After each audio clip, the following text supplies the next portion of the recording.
La révélation des primes dans One Piece constitue toujours un moment très attendu par les fans, notamment sur des personnages légendaires tels que les Yonko. On se rappelle tous de ce chapitre 957 absolument mythique qui nous a révélé d'un seul coup les primes de Shanks, Kaido, Big Mom et Barbe Blanche, et surtout Goldie Roger, alors qu'elle demeurait inconnue depuis plus de 20 ans. C'était un rêve devenu réalité. Oda mettait fin aux spéculations autour des plus grandes primes de pirates. Pour la première fois, nous pouvions découvrir à quel point, ou du moins à quel montant, étaient recherchées ces légendes des mers. Mais ce n'était pas terminé pour autant, et de très nombreuses primes attendaient encore à être révélées. Dans cette vidéo, ce n'est pas moins de 12 d'entre elles que je vais vous dévoiler. Peut-être que certaines resteront à jamais un mystère, d'autres seront annoncées dans les prochains chapitres. Peu importe, aujourd'hui nous sommes là pour mettre en avant les primes perdues et inconnues de grands noms de la piraterie. Je les ai divisées en 4 catégories. Les légendes sont des personnages morts depuis des dizaines voire des centaines d'années, ayant laissé une histoire absolument mythique, et des légendes comptées encore aujourd'hui. Les Rocks sont, comme vous vous en doutez, les primes de grands noms des Rocks qui ne nous ont malheureusement pas encore été révélés. Les vice-capitaines sont des personnages importants, voire quasiment au centre d'un équipage, sans forcément être de vrais vice-capitaines, mais ça vous comprendrez plus tard. Et finalement, les sommets, les criminels les plus dangereux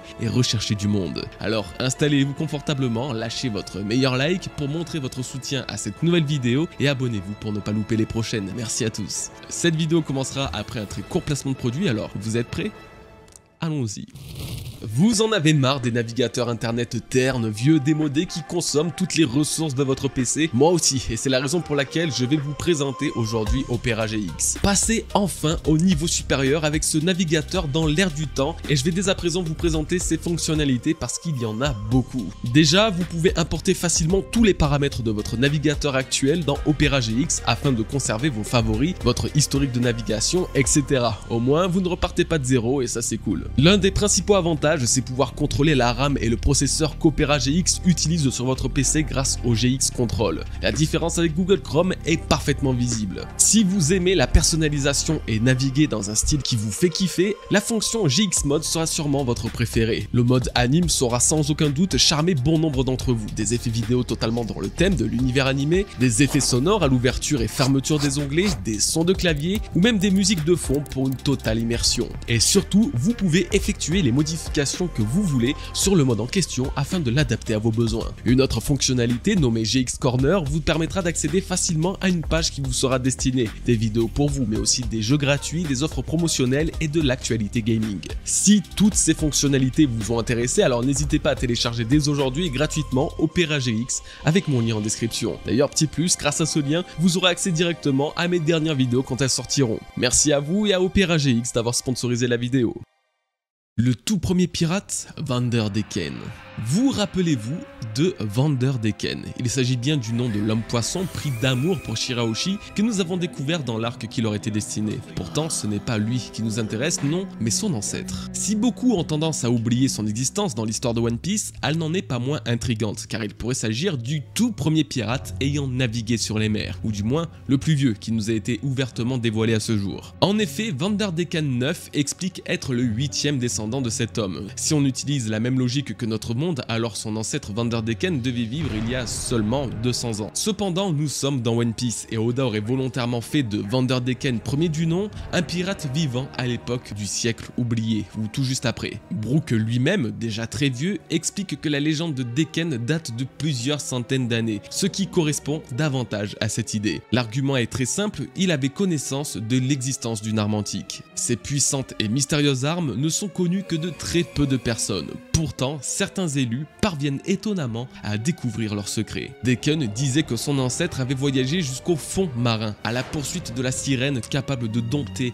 les rois des mers, Poséidon. Or, nous savons aussi que Poséidon ne s'est plus réincarné depuis 800 ans, 8 siècles. Decken premier du nom aurait appris l'existence d'une sirène possédant les pouvoirs de Poséidon, vivant sur l'île des hommes-poissons, et aurait décidé de s'y rendre avant de périr. Autre point intéressant, Decken fut maudit par Dieu après avoir sombré dans la folie. C'est en pleine nuit qu'il extermine termina son équipage et qu'une apparition divine le punira à errer sur les mers pour toujours. Je vous rappelle que Poséidon est une divinité, et si c'était elle qui l'avait maudit? Quoi qu'il en soit, et en tant que pirate, Deken devait forcément avoir une prime sur sa tête. La chanson qui lui est destinée dit de lui qu'il est l'homme le plus riche du monde. Toute la légende autour de son personnage et son bateau laisse clairement sous-entendre qu'il avait une certaine forme de notoriété par le passé. Alors à combien s'élevait-elle? Eh bien, je n'en ai strictement aucune idée.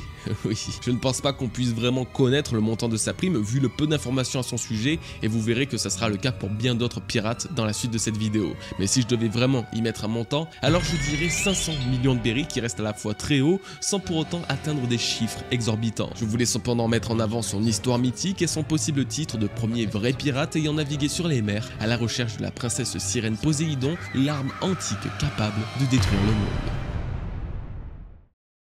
Le maudit Davy Jones. Vanderdecken n'est pas le seul pirate légendaire à avoir été maudit par les océans. Un autre personnage partage un récit étonnamment similaire répondant au terrible nom de Davy Jones. Pour cause, ces deux personnages semblent être inspirés de la légende marine du Davy Jones Lockers. Il y a plusieurs centaines d'années, Davy Jones était le nom donné au démon des océans, le diable en personne, qui attire dans ses profondeurs les marins égarés et qui garde dans son coffre scellé tous les trésors coulant dans l'océan. C'est le cas pour celui qui, dans One Piece, donnera son nom au célèbre jeu de pirates Davy Backfight, introduit par le non moins légendaire Foxy. Ouais, j'en ai fait peut-être un peu trop, mais le pauvre, faut bien le vanter un petit peu. Le Davy Backfight tire ses origines de l'île des pirates, celle que l'on connaît sous le nom de la Ruche et qui est détenue actuellement par Barbe Noire. Pour plus de précision et d'après Robin, Jones était un vrai pirate ayant existé par le passé, mais la malédiction qui l'a frappé l'oblige à vivre au fond de la mer depuis très longtemps. Est-il possesseur d'un fruit du démon? Est-il véritablement toujours vivant? La légende ne répondra évidemment pas à cette question. Quoi qu'il en soit, Davy Jones semble être un pilier de la piraterie et tout comme Deken, il est peut-être l'un des premiers à avoir pris la mer après les événements du siècle oublié. À combien s'élève sa prime? À part son amour pour les trésors, rien n'indique que Davy Jones détenait une quelconque forme de puissance ou représentait un danger pour la paix dans le monde. C'est pourquoi, exceptionnellement, aucune prime ne lui sera donnée dans cette vidéo. Elle restera un mystère, que ce soit ici ou même dans One Piece, bien que tout porte à croire qu'il en possédait une lors de son existence. Si sa légende ne fait pas de lui un monstre sanguinaire, guettez tout de même les eaux troubles du Nouveau Monde, et peut-être vous pourrez le voir récupérer les trésors engloutis à jamais. Oz, le démon.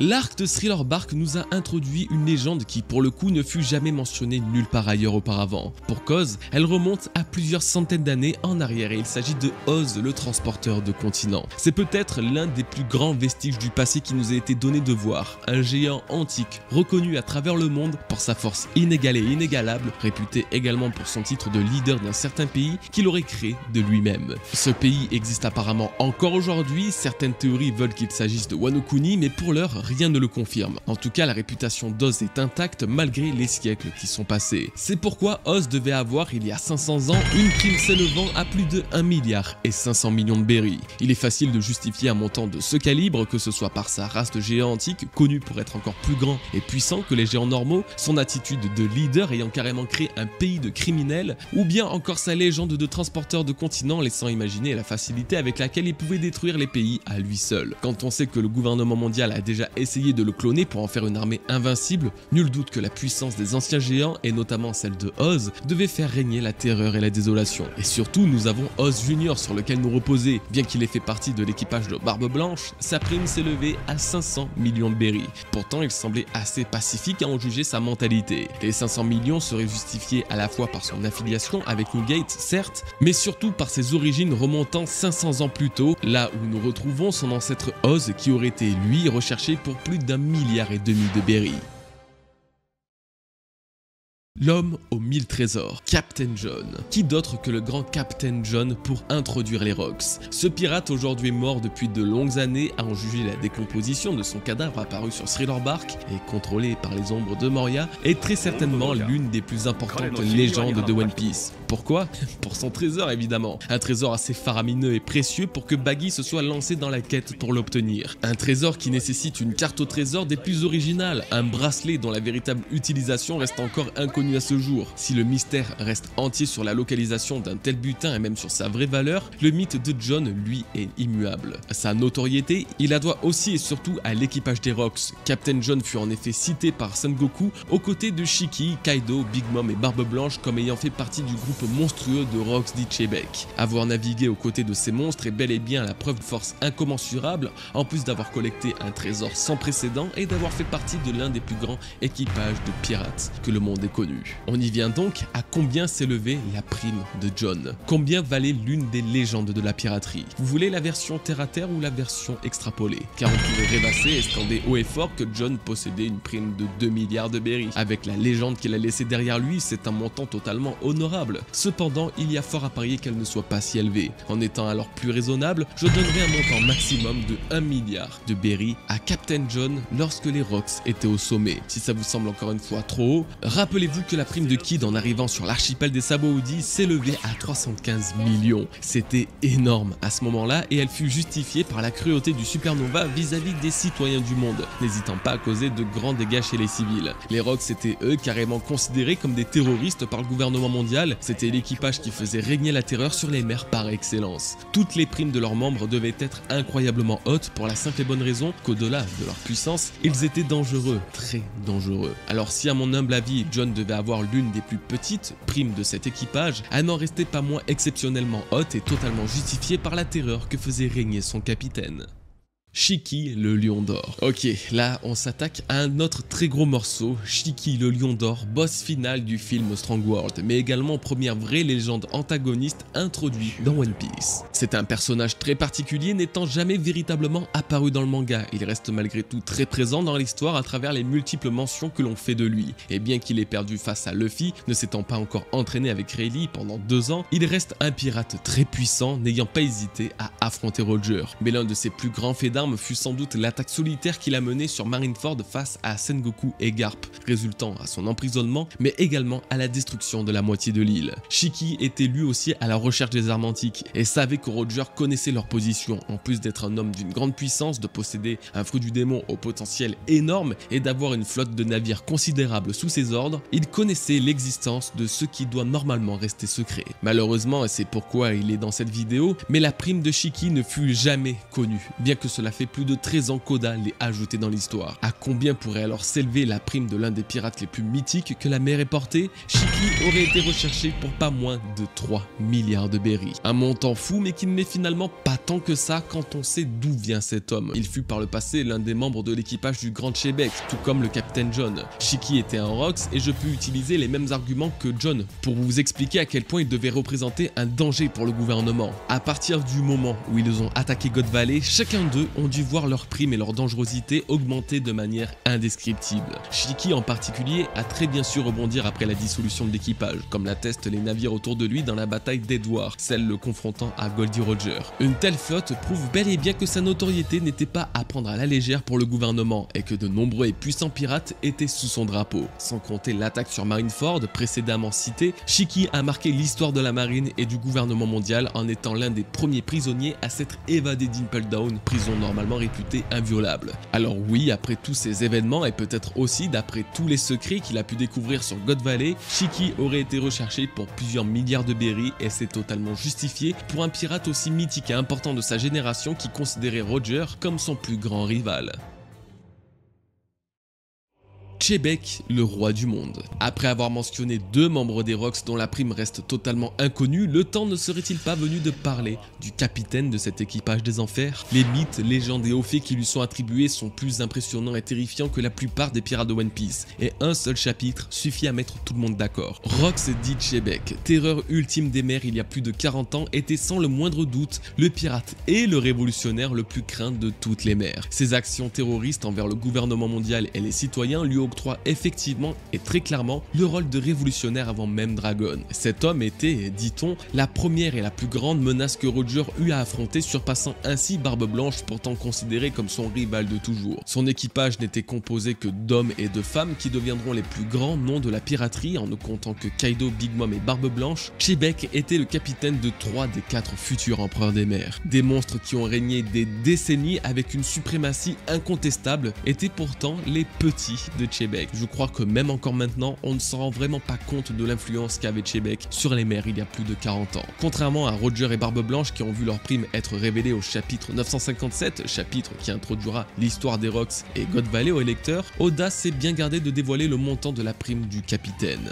À combien de milliards de berries ce démon pouvait-il être recherché? Un grand doute s'empare alors de mon esprit. Chebec est à mon sens le pirate le plus recherché du monde entier, que ce soit de par sa puissance, ses actes ou son influence. Pourtant, il ne serait pas forcément logique que sa prime dépasse celle de Goldie Roger, le roi des pirates et premier explorateur de Laugh Tale depuis 800 ans, lieu que souhaitait garder secret le gouvernement mondial. C'est pourquoi je donnerai à Chebec la prime de 5 milliards et 300 millions, bien supérieure à celle de Barbe Blanche dont il était capitaine, mais inférieure à l'homme qui l'a vaincu. Mais en toute franchise, le capitaine des Rocks mériterait bien plus et dépasser les 6 milliards pour celui qui sera à l'origine de la disparition de God Valley est plus qu'envisageable. Ce dont je suis sûr, c'est qu'à l'époque où sa prime était encore active, personne ne devait autant être recherché par Chebec, et si un seul pirate devait être considéré comme étant le roi de tous les autres, c'était bel et bien lui.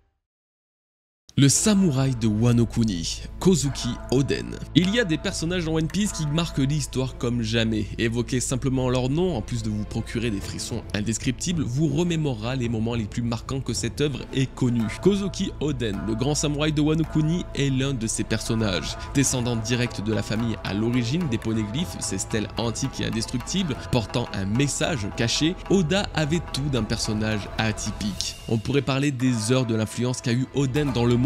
Une chose est certaine, tous les plus grands noms tombaient sous le charme de ce samouraï. Mais pas que, en effet ses actes et fréquentations comme faire partie de l'équipage de Barbe Blanche lui ont valu d'être ciblé par la marine et donc de faire l'objet d'un premier avis de recherche. Officiellement et comme nous pouvons le voir dans le chapitre 965, Oden avait une prime active à l'époque. Sa renommée était telle que les journaux l'appelaient le samouraï fou de Wano Kuni, à en juger la réaction de Roger en lisant les nouvelles. Malheureusement, et d'où la raison de sa présence dans cette vidéo, la prime d'Oden ne fut jamais dévoilée. Alors à combien s'élevait-elle à ce moment-là et à sa mort il y a de cela 20 ans en arrière? La prime d'Oden se situerait aux alentours des 3 milliards et 500 millions de berries. Il y a beaucoup de facteurs à prendre en compte pour atteindre un tel chiffre et je vais vous expliquer lesquels. Il était puissant et surtout considéré comme dangereux. Oden était une bête sauvage, un véritable animal qui, bien que dénué de cruauté et de mauvais fond, pouvait représenter un danger pour les civils. Sa force était telle qu'il rivalisait avec Barbe Blanche, il combattait l'équipage de Roger, il est carrément l'homme à l'origine de la cicatrice de Kaido sans bête, pourtant connu et craint comme la créature invincible en 1 contre 1. Évidemment, lui, Roger et Barbe Blanche étaient sans conteste le monster trio des mers par excellence et c'est ce qui a influencé l'énorme prime qu'il allait obtenir. Ensuite et surtout, sa parfaite compréhension du langage poneglyphe. Si une innocente et fragile enfant s'est tout de même retrouvée avec une première prime de 50 millions de berries juste pour savoir les déchiffrer, je vous laisse imaginer qu'Oden n'a pas dû échapper à cette règle. Bien au contraire, la puissance a beau être un critère impactant le monde des primes, le danger que représente un individu pour l'équilibre du monde, lui, a bien plus de poids dans la mise en place d'un avis de recherche. C'est grâce à lui que Roger est parvenu à décrypter le texte tabou que recelaient les poneglyphes et donc à découvrir le secret que le gouvernement mondial souhaitait cacher à tout prix. Si l'homme qui sera connu comme le roi des pirates fut recherché pour un montant de 5 milliards et plus de 500 millions de berries, je vous laisse deviner que la prime d'Oden devait également être l'une des plus élevées de l'époque. Et justement, pour finir sur la comparaison des primes, si on se base aux primes actuelles de One Piece, celle de Mihawk est un très bon exemple.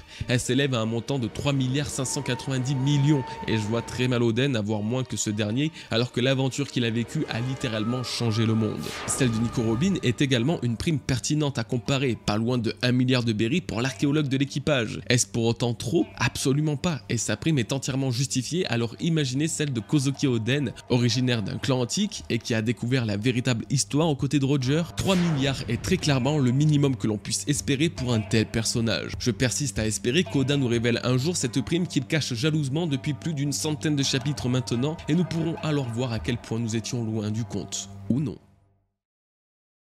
La princesse démon Yamato. Après Oden, comment ne pas parler de Yamato? La progéniture de Kaido n'avait strictement aucune raison avant la grande guerre d'Onigashima de voir sa tête mise à prix par le gouvernement puisque son existence n'était même pas imaginée par ces derniers même après la bataille. Pourtant, une erreur de Yamato l'a fait connaître aux yeux du gouvernement, elle s'est présentée à Ryukugyu et la réaction de l'amiral nous a bien confirmé qu'elle était inconnue au bataillon. Voici pourquoi elle a sa place au sein de cette vidéo car la présence de Yamato sur Wano Kuni défendant farouchement le pays avec une puissance qui étonna Ryokugyu, fait désormais d'elle un danger et la marine a tous les éléments pour pouvoir y placer une prime. Que ce soit son nom, sa force ou aussi et surtout sa relation avec Kaido, l'homme qui possédait la plus haute prime active de One Piece, ils ont toutes les infos nécessaires pour la considérer comme une ennemie de première catégorie. C'est pourquoi la première prime de Yamato se situera aux alentours de 1 milliard de berry. Si on se base simplement sur sa force, la prime de Yamato devrait être bien plus haute. Toutefois, le manque d'informations avancées à son sujet obligera le gouvernement et la marine à davantage l'analyser et la surveiller avant de connaître son vrai potentiel. 1 milliard de berry pour une première prime resterait toutefois colossal, mais c'est tout ce qu'on peut atteindre de celle qui voit le sang du légendaire Kaido au sang bête couler dans ses veines. Son fruit du démon est aussi à prendre en compte. Ce même Kaido expliquait à quel point ce fruit était rare et difficile à obtenir en étant carrément surnommé le gardien de Wano Kuni. Quand on sait que Wano Kuni est un pays antique recelant bien des secrets sur l'histoire du siècle oublié, il est totalement possible que le Inu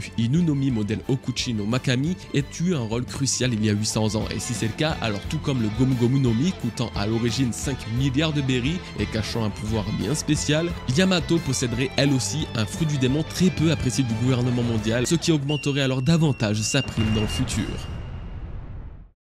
Le Seigneur des Ténèbres, Rayleigh. Silver Rayleigh, le Seigneur des Ténèbres, est probablement le plus vieux personnage à être apparu dans l'œuvre sans que sa prime très demandée ne soit révélée. Depuis 2008 que sa véritable identité ne nous soit exposée, celle d'avoir fait partie de l'équipage de Roger et d'avoir été de surcroît son bras droit, tout le monde s'est demandé au moins une fois quel sommet sa prime pouvait-elle atteindre. Il est l'un des rares survivants connus de l'équipage de Roger à avoir découvert la véritable histoire du siècle oublié. Cette histoire si taboue que le gouvernement mondial cherche à tout prix à dissimuler depuis 800 ans. De plus, sa prime est toujours active à en juger sa discussion avec Kizaru sur l'archipel des Sabaody. Une discussion qui nous apprend que Rayleigh ne parvient pas à trouver la paix tant les pirates semblent affluer pour tenter de le tuer. Pas seulement, Kizaru explique que chaque pirate doit subir ce fardeau et plus particulièrement ceux de l'équipage de Roger, indiquant que la prime de Rayleigh doit être encore au-delà de la moyenne. C'est pourquoi le Seigneur des Ténèbres serait recherché pour pas moins de 2 milliards et 300 millions de berry et cette fois-ci j'ai de nombreux arguments à vous exposer. Je ne vais pas revenir sur sa puissance ou son histoire, mais à elle seule, elle justifie déjà grandement plus de 2 milliards de berry. Ce qui est intéressant, contrairement à toutes les autres, c'est que Rayleigh est un vice-capitaine, et nous pouvons donc le comparer avec tous les autres dans cette même catégorie. En prenant en exemple Katakuri et King, qui sont les vice-capitaines respectifs de Big Mom et Kaido, nous pouvons découvrir que c'est approximativement 3 milliards et 300 millions de berry qui séparent la prime du capitaine et du vice-capitaine. Marco et Barbe Blanche sont les exceptions, Marco n'ayant que 1 milliard et 374 millions, quand Barbe Blanche, lui, avait plus de 5 milliards. L'explication pourrait se trouver dans le côté très pacifique de Marco, largement moins effrayant et dangereux que ne le sont King et Katakuri. Roger ayant une prime de 5 milliards et plus de 500 millions de berry, son vice-capitaine Rayleigh aurait alors lui aussi approximativement 3 milliards de berry en moins. Et comme Kizaru le précise, un tel montant se justifierait par son appartenance à l'équipage de Roger et donc par les secrets qu'il connaît du monde. Voici alors toutes les raisons pour lesquelles le Seigneur des Ténèbres et mentor de Luffy est très clairement l'un des pirates les plus recherchés que nous avons rencontrés.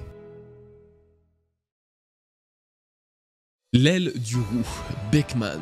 Toujours en continuant et en concluant dans la catégorie des vice-capitaines, c'est tout naturellement que nous en venons à Ben Beckman. Vice-capitaine de Shanks le Roux, Ben Beckman est le premier personnage dans One Piece à avoir fait la démonstration d'un petit pourcentage de sa force en combattant les bandits de Fushia. En plus d'avoir été longtemps considéré comme l'un des plus intelligents personnages de One Piece, les Databook Vivecard lui accordent une très prestigieuse comparaison. Comparable au Roux, l'existence de cet homme effraie même les plus grands guerriers du Nouveau Monde. Une déclaration qui coïncide plutôt bien au chapitre 957 et à la présentation de l'équipage de Shanks par Brand New qui explique que aucun autre équipage que celui du Roux n'est autant équilibré. Que ce soit Beckman, Roux ou Yasop, ces pirates qui sont très célèbres individuellement ont aussi une moyenne des primes les plus élevées parmi les Yonko. C'est la raison pour laquelle Beckman, deuxième figure la plus importante de l'équipage de Shanks dont la prime s'élève à plus de 4 milliards de berry, se verrait posséder une prime avoisinant les 2 milliards de berry. Un avis de recherche colossal pour le vice-capitaine de l'équipage le plus équilibré des mers.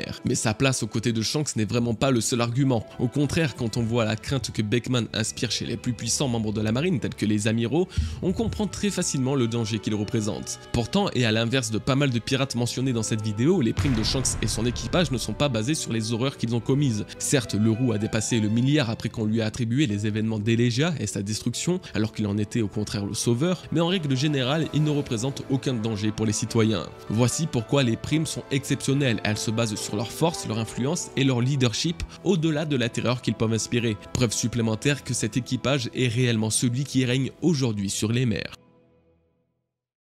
L'amiral déchu, Kuzan.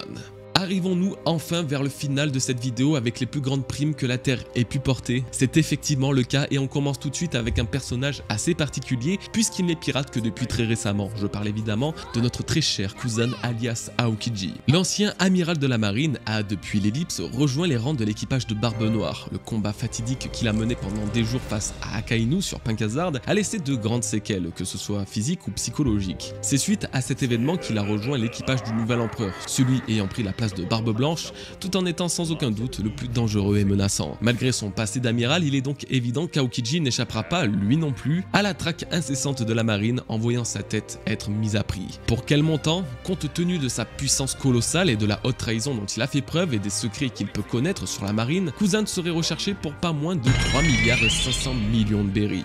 Si ce montant, contrairement à tous les autres, peut paraître trop élevé et démesuré, je vais très facilement vous faire réaliser à quel point les probabilités qu'il ait une prime de cette envergure sont très hautes. Tout d'abord, et comme je le disais, en plus de faire partie de l'équipage de Barbe Noire qui est absolument terrible, sa puissance est bien supérieure à tous les autres membres de ce même équipage. Kuzan est un vrai monstre qui effraiera Teach lui-même lorsqu'ils se sont rencontrés pour la première fois. Pour cause, il gèlera instantanément la moitié de son équipage, dont le cuirassé géant Sanjuan Wolf, preuve d'un contrôle total et parfait de son fruit du démon. Ensuite, et c'est très récent, il a attaqué Garp. Quand le héros de la marine a voulu sauver Kobe détenu sur la ruche, c'est principalement Aokiji qui aura fait barrière à son ancien mentor. Il lui aura tenu tête, il l'aura transpercé, et il ne fait à mon sens aucun doute que l'incident de la ruche aura des répercussions directes sur sa prime. Et justement, pour finir, c'est sur la ruche que nous avons appris que la Cross Guild mettait à prix les têtes des amiraux pour pas moins de 3 milliards de berries. Même s'il ne s'agit pas d'une institution officielle, on pourrait totalement se baser sur la prime émise par la Cross Guild sur les amiraux pour celle que la marine mettrait sur Aokiji, lui-même un ancien amiral. Voilà pourquoi Kuzan aurait l'une des plus grosses primes actives de One Piece. Elle lui sera sans doute attribuée très bientôt avec l'augmentation globale que subira les primes de l'équipage de Barbe Noire. Oui, ne croyez pas un seul instant que la marine et le gouvernement mondial toléreront l'affront qui leur a été fait en enlevant leur héros ultime. Ils auront tous un nouvel avis de recherche, ce qui fera de Teach et son équipage les pirates les plus recherchés des mers actuellement.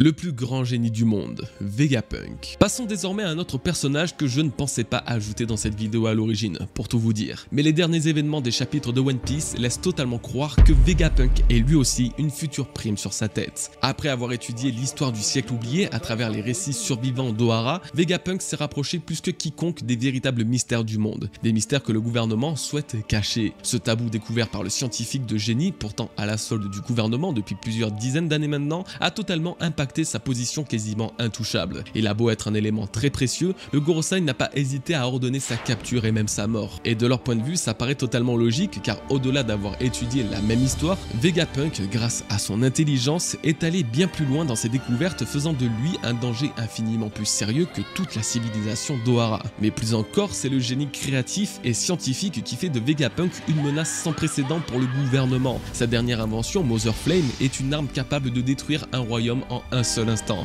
une puissance similaire à l'une des armes antiques, ce qui justifie déjà largement une prime colossale pour le danger qu'il représente. Et tout ça sans compter des créations telles que les pacifistas et les séraphins qui sont des soldats au potentiel peut-être encore plus grand que les Shichibukai originaux. Sans compter également les propres satellites de Vegapunk qui sont des parfaits clones du scientifique avec une aussi grande intelligence. En bref, quand Vegapunk était du côté de la marine et du gouvernement, tout allait bien pour eux, mais la donne a changé avec les événements d'Egghead et en prenant la mer avec les Mugiwara. Nul doute que le plus grand scientifique du monde actualisera sa prime. Une prime qui doit être à la hauteur du danger et qui s'élèverait à pas moins de 4 milliards de berries. Et oui, j'ai laissé sous-entendre que Vegapunk avait déjà une prime et c'est probablement le cas. Il faut rappeler qu'avant de rejoindre le gouvernement, il faisait partie des MADS, un groupe de scientifiques considérés comme criminels et hors la loi ayant découvert le facteur de linéage, un moyen de cloner les humains, chose que prohibe strictement le gouvernement. Quand on prend alors un peu de recul, on remarque que Vegapunk a toujours été destiné à aller à l'encontre du gouvernement mondial et ce n'est pas les décennies qu'il a passées avec eux qui changeront quoi que ce soit. Au contraire, le Gorosei sait plus que quiconque de quoi le plus grand scientifique du monde est capable, que ce soit dans l'ancien armement militaire ou dans la révélation de l'histoire oubliée. Si Vegapunk doit alors vraiment avoir une prime, c'est plusieurs milliards qui sont accordés à sa capture, mort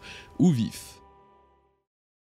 Le criminel ultime, Monkey D. Dragon, l'homme dont le monde attend la réponse. Monkey D. Dragon trônait au sommet des plus hautes primes actuelles de One Piece. Pourquoi? Eh bien, tout simplement car il est actuellement le plus grand danger du gouvernement mondial lui-même. Si les pirates peuvent représenter une menace réelle à travers les dégâts qu'ils occasionnent, les trésors qu'ils cherchent à acquérir et les secrets qu'ils peuvent découvrir, ce n'est rien comparé à la motivation qu'ont les révolutionnaires à destituer le gouvernement mondial et les Tenryubito eux-mêmes. Pour eux, rien n'est plus important que leur sécurité, leur pérennité. Et si vous pensiez que la découverte de l'histoire de Laftel était le pire qui puisse arriver au gouvernement, c'est vrai, mais que le monde entier se révolte contre eux est au moins autant alarmant. Imaginez que plus aucun pays ne leur accorde leur richesse à travers les tribus célestes. Imaginez que leur confort soit mis en péril. Mais pire encore, imaginez que le monde n'ait plus peur d'eux, que les Tenryubito n'inspirent plus la crainte comme ils le font actuellement et que la prochaine fois qu'ils descendent sur Terre pour chercher des nouveaux esclaves, ces mêmes esclaves se révoltent. C'est le rôle que pourrait avoir Dragon dans sa révolution, en soulevant le peuple contre les dieux, en leur donnant la parole et la force de le faire, et c'est pourquoi il serait l'homme le plus recherché au monde. Il est littéralement le plus grand danger des nobles célestes. Et pour couronner le tout,